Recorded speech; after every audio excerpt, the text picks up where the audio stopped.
walk, everything. Oh yeah. Okay, so this is a trebuchet. Trebuchets were first used in the medieval times, like 1300s, 1200s, somewhere in there. And their purpose was to crush castles. They would be like 3 stories tall, and they would basically chuck them at the castle with like 300-pound rocks. Sometimes they throw at cows and stuff. So then they would basically try and destroy the enemy. Now they're mostly used for recreational uses and stuff like that. But originally they did not look anything close like this. They were a big arm that this is brought down and loaded about with a 45-degree angle, and then there would be weight on one end, and there would be a sling. A sling is basically the main component that separates a trebuchet from a catapult, and it would sling around and whip it. This is a new design developed like a couple years ago, and it basically harnesses the energy from the falling weight more efficiently than the original ones because its weight is falling straight down, and there's more rotation of the arm. And basically this uses about 50% of the energy from the falling weight, whereas a normal one would only use about 30. So I guess I can try it out. Okay, basically one of the biggest rules of trebuchets is never stand behind it because it backfires. Good rule. Okay.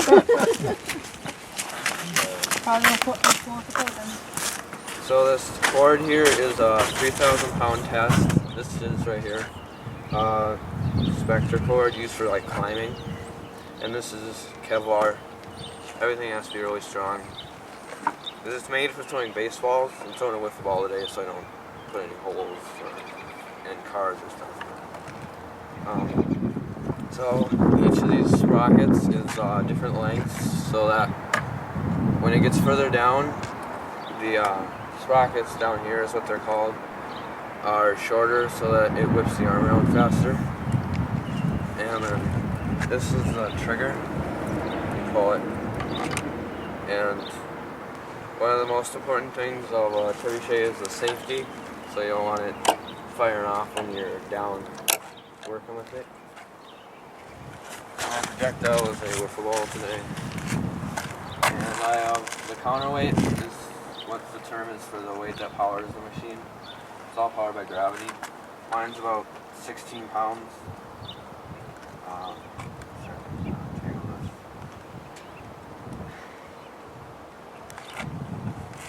So while you're untangling that, did you make that, Jerry? Yeah, I did it in an industrial type class. I needed a project. And this looks like the perfect idea. I built it with my friend. And it took us 1 quarter to do it. This is designed by somebody who lives in Arizona. I just emailed him. He sent me the plans for it. Okay, so it's all loaded. And it's the final checks. So safety's off. And here it goes. I haven't tested it. I haven't tested it out yet since I got it here, so I can't guarantee success. But there it goes. Oh, there it is.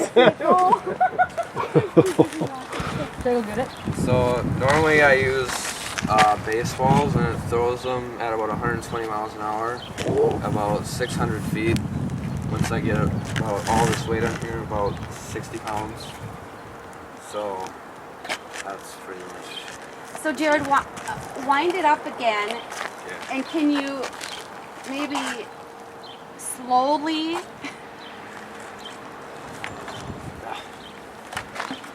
It happened so quickly I didn't see what happened. Yeah. Oops.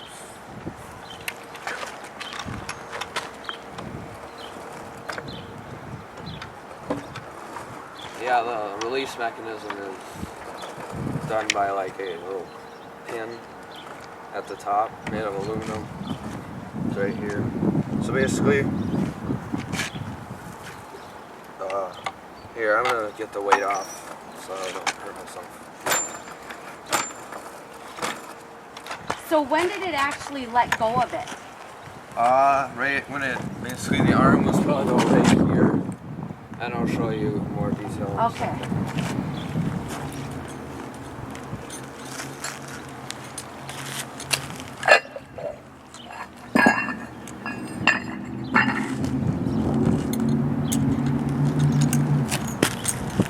I want to build one.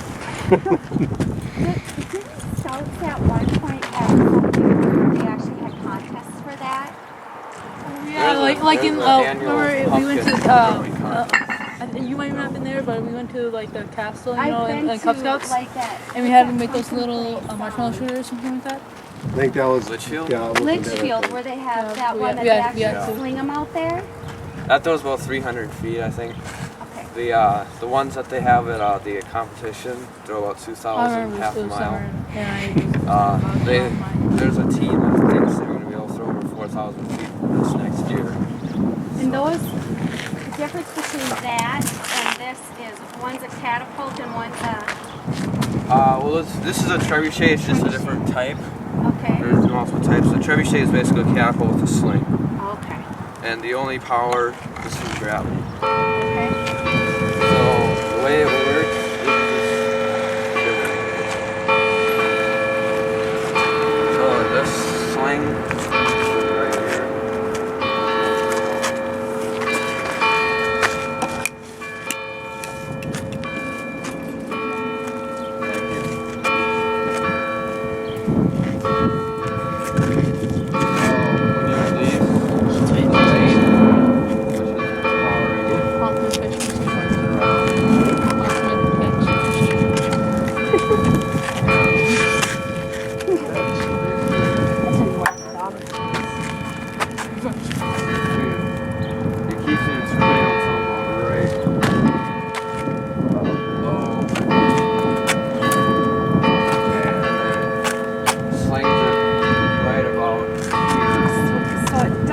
Swing it up over the top. Yeah.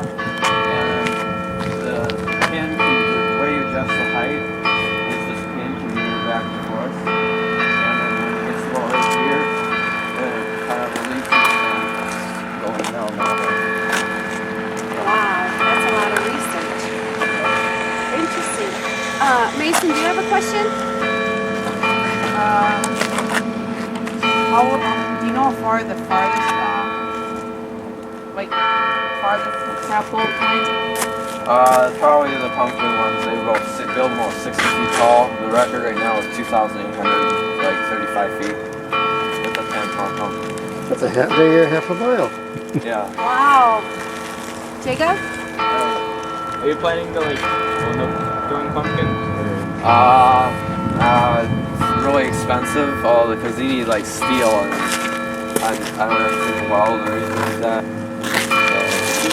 If you were being supplied the money, would you try to, or? Probably. If I had the time to, time's another. But yeah, if I had the time and the money, then. So do they have competitions on smaller units? You know, like when they go like, you know, it's got to be under 10 feet tall. And Yeah, they do. Not like I haven't found any in this area, but I know they have like 2-pound pumpkins. okay. So it's mainly like pumpkin stuff, it's not baseballs. Yeah, well, there are, but Okay. if I have to be something like that. Sure. If you don't find it, it'll just go away. Cole, do you have a question? When were these first made? Like 1,300. They first invented them. Do you know who actually designed it or made a model of it? For this one, there's Leonard Vance's name. He gave me the plans, and yeah, it lives in Arizona. When you first started your presentation, you said that they used to do this to wreck castles. And did you not say they used to fling cows? Yeah, sometimes they would like to spread disease, Oh. They're tall enough to throw cows. For horses and stuff. Wow, that's a lot of weight to throw that. Yeah, they would generally have like, I think it's like 13 tons or something in the weight box. And they would need like 50 people to pull it down. Wow. Very interesting. Thank you for bringing that. And there is, if you're interested, there's a guy you can email to get the plans if you're ever It's about interested. $200 for the parts for this.